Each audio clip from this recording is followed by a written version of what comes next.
Bom dia! Neste lindo 23 de setembro, vamos escrever mais um capítulo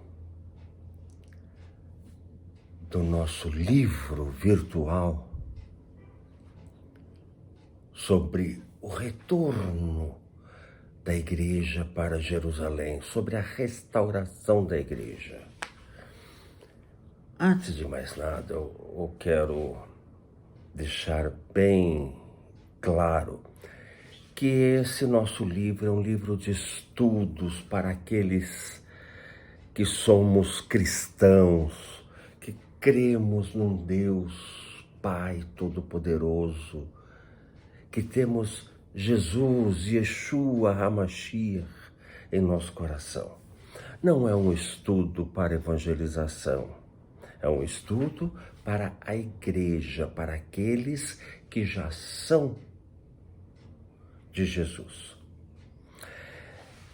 E a igreja que já é de Jesus, a igreja de Jesus, um dos pontos básicos dela é o amor a Israel. Antes de mais nada, vamos dar uma lidinha em Êxodo 19, 5, que deixa isso bem claro. Agora, pois, se diligentemente ouvirdes a minha voz e guardardes a minha aliança, então sereis a minha propriedade peculiar dentre todos os povos, porque toda a terra é minha. Vós me sereis reino de sacerdotes e nação santa. O que o papai quis dizer com isso? Em primeiro lugar, sempre, praticamente todas as promessas da Bíblia, da palavra de Deus, são condicionais à obediência. Sem obediência, não recebemos promessa alguma. Por exemplo, lá em Isaías 1:19 diz: se quiserdes e me ouvirdes, comereis o melhor dessa terra. Sempre condicional à obediência. E a obediência é tão importante que o papai também fala: melhor é a obediência do que o sacrificar. Então, lá em Êxodo, Deus está falando que serão minha propriedade peculiar. O que quer dizer propriedade peculiar? Pecúlio é aquilo que a gente pode receber e é exclusivamente nosso. Tá? Então, o povo de Deus, os hebreus, a quem essas palavras estão sendo dirigidas, é propriedade peculiar, única e exclusiva de Deus.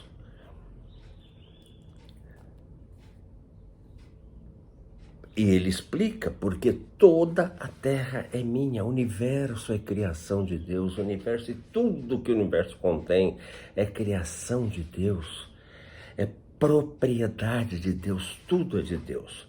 Mas dentre todos os povos que descenderam de Adão e Eva, posteriormente de Noé, depois do dilúvio, todos os povos são de Deus, mas os hebreus, hoje judeus, são propriedade separada, exclusiva, reino de sacerdotes. Sacerdote o que é? É aquele que representa Deus junto aos homens, tá certo? Que o povo judeu sempre tomou Deus para si. Ele nunca quis dividir Deus, nunca quis levar Deus para os outros povos, mas isso é um outro assunto. E finalmente, nação santa. Santo não quer dizer isso que normalmente se fala, são isso, são aquilo, santa isso, santa aquilo. Não, santo quer dizer separado. Eu sou santo, eu fui separado por Deus para Ele. Nós somos santos, nós somos separados do mundo para sermos testemunhas de Deus para o mundo. Os judeus são santos, são separados, uma nação separada por Deus para Deus. Então esse é um ponto basilar. A nação de Israel é a representante de Deus na terra. Ponto final. Ah, mas eles rejeitaram Jesus. Ah, mas eles... sim, verdade. Mas em lugar nenhum da Bíblia diz que Deus rejeitou o povo dele. Como já citei na nossa primeira conversa ontem, nós, os não-judeus, os gentios, em Jesus, que veio, morreu naquela cruz para expiar os meus pecados, para me religar ao Pai, pois estávamos espiritualmente separados do Pai, por causa do pecado de Adão e Eva lá no Éden. Deus havia dito, se comerdes do fruto dessa árvore, certamente morrereis. E morremos espiritualmente. Em Jesus renascemos espiritualmente. Importa-vos nascer de novo. Então nascemos de novo. Há uma frase muito bonita, embora não seja bíblica, mas espelha a verdade bíblica, é que quem nasce uma vez morre duas vezes. E quem nasce duas vezes, morre uma vez. Ou seja, quem nasce da carne, quem nasce da mãe através do parto, somente, um dia morrerá fisicamente e morrerá também espiritualmente para a vida eterna. Terá uma vida eterna separada de Deus. Agora, quem nasce duas vezes, quem nasce do parto de sua mãe fisicamente e nasce do parto espiritual ao receber Jesus como seu único Salvador, morrerá apenas uma vez, morrerá fisicamente, mas espiritualmente já passou da morte para a vida. Então, não podemos nos esquecer nunca que nós, os gentios, somos enxertados na oliveira, fazemos parte do povo de Deus, somos também povo de Deus, através de Israel, não sem Israel. A oliveira representa a nação de Israel, onde sua raiz, a raiz da oliveira, é Jesus, é Yeshua. A seiva que alimenta a oliveira é a palavra de Deus. São os ensinamentos de Jesus. E Paulo lembra-te que é a raiz que sustenta os ramos, e não os ramos que sustentam a raiz. Então nós somos mais um ramo da oliveira que é Israel. Infelizmente, na Reforma, Martinho Lutero, a princípio, empenhou-se em levar a palavra de Deus para os judeus, mas não conseguindo. Mas, para o final de sua vida, podemos ver em seus livros o quão antissemita ele era. Mandava incendiar sinagogas, mandava matar os judeus e assim por diante. Então temos que primar pelo nosso amor por Israel, pelo nosso amor pelo povo judeu. Porque quando Jesus voltar, ele voltará lá em Jerusalém. Não vai voltar em São Paulo, Nova York, Roma, Buenos Aires, não. Ele vai voltar em Jerusalém. E, principalmente, lembram-se daquele versículo: Jerusalém, Jerusalém, que matas os meus profetas, como eu quis guardar-vos como a galinha guarda os pintos.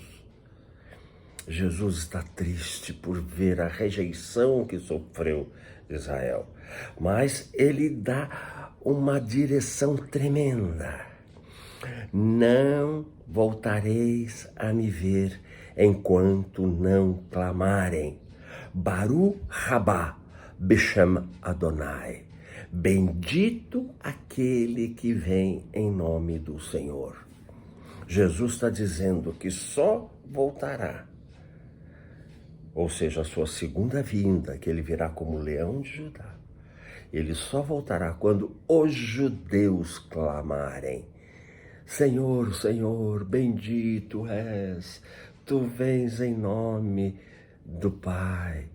Tu representas o Pai, venha nos salvar. Quando a nação de Israel clamar, Jesus voltará. Então nós, igreja, não judeus, gentios, precisamos orar por Jerusalém, é um mandamento bíblico. Precisamos orar por Israel, para Israel como nação se converta e clame por Yeshua. Aí o nosso Yeshua, o nosso Jesus voltará. Isso certamente, como podemos bem perceber, sabemos, é um outro estudo, que essa volta de Jesus acontecerá ao fim da grande tribulação, depois dos 7 anos pós-arrebatamento, na batalha do Armagedon. Se Jesus não voltar naquela hora, Israel será destruído. E Israel nunca será destruído. Então, eu creio que está bem claro, temos que amar o povo judeu. Nós, eu, você, infelizmente, somos humanos, somos carne, estamos cheios de defeitos. Assim também o judeu está cheio de defeito, mas nós temos que olhar as nossas qualidades, as qualidades dos nossos irmãos, as qualidades do povo escolhido de Deus. E assim, temos que acabar com essa discriminação que desde os primeiros séculos a igreja vem apregoando de perseguição a judeus, porque o judeu é o povo ruim que matou Jesus. Os próprios judeus dividiram-se, como eu expliquei ontem, lá na batalha de Adriano, quando Israel foi riscado do mapa. Os judeus também riscaram os judeus messiânicos, os judeus que aceitavam Yeshua como o Messias. E depois a igreja riscou o judeu também. E de lá para cá, são 2000 anos de perseguição contra os judeus. Podemos ver historicamente os pogroms na Rússia e outros países. Oh, gente, toda aquela barbaridade na Segunda Guerra Mundial, do Holocausto. E quantas vezes vemos historicamente essa perseguição aos judeus, a expulsão dos judeus da Espanha em 1490, mais ou menos. Depois a expulsão dos judeus de Portugal. Por isso que a América foi descoberta. Cristóvão Colombo estava fugindo da perseguição, ele era judeu. Pedro Álvares Cabral era judeu. Nós, Brasil, brasileiros. É difícil dizer que não somos judeus porque nós fomos colonizados por judeus fugindo da perseguição europeia em 1500. Quando houve a invasão holandesa aqui no Brasil, quando Maurício de Nassau estabeleceu aquela colônia lá em Recife, foi uma invasão maravilhosa. Lá foi estabelecida a primeira sinagoga das Américas, descoberta recentemente os seus restos lá em Recife. Mas os holandeses foram expulsos, os judeus tiveram que fugir. Vocês sabiam que o Brasil é o país onde a Inquisição Romana durou mais tempo, durou mais de 3 séculos.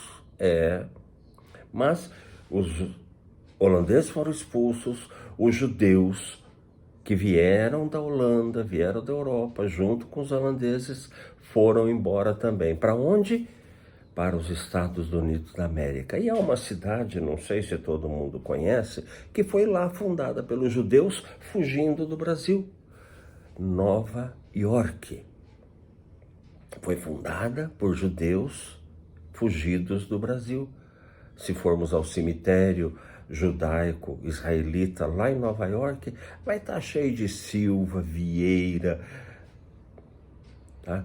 Então, nós brasileiros, a nossa história, o nosso sangue está indivisível do sangue do povo de Deus. Somos um só povo, somos nação abençoada. Bem se diz que Deus é brasileiro, como o Brasil é abençoado. Precisamos tomar posse dessa bênção, precisamos entender que a Igreja de Jesus, que está fundada sobre Jesus, sobre Yeshua, é uma igreja, sim, de todos, é uma igreja universal, de judeus e gentios, juntos numa só carne, sem discriminação de qualquer espécie. Juntos, de mãos dadas, temos que esquecer todo o antissemitismo, apagar da nossa vida, da nossa boca, toda essa memória maldita de perseguição aos judeus.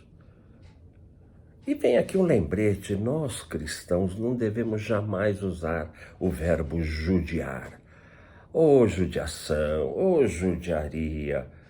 Judiar vem de judeu, quer dizer, fazer com alguém o que se faz com judeu. Alguém está sofrendo como um judeu deve sofrer. Não devemos usar jamais essa palavra. Devemos sim, diariamente dobrar nossos joelhos, pedir perdão ao Papai por nossa fraqueza, nossas faltas, pedir forças a Ele e abençoar os judeus, para que um dia, e esse dia não demora, estejamos todos juntos, reunidos no nosso lar celestial, para uma eternidade maravilhosa, junto ao Papai, junto a Jesus. E nesse momento, eu vou aproveitar para tirar muita dúvida. Vou bater um papinho com Moisés, vou bater um papinho com Elias.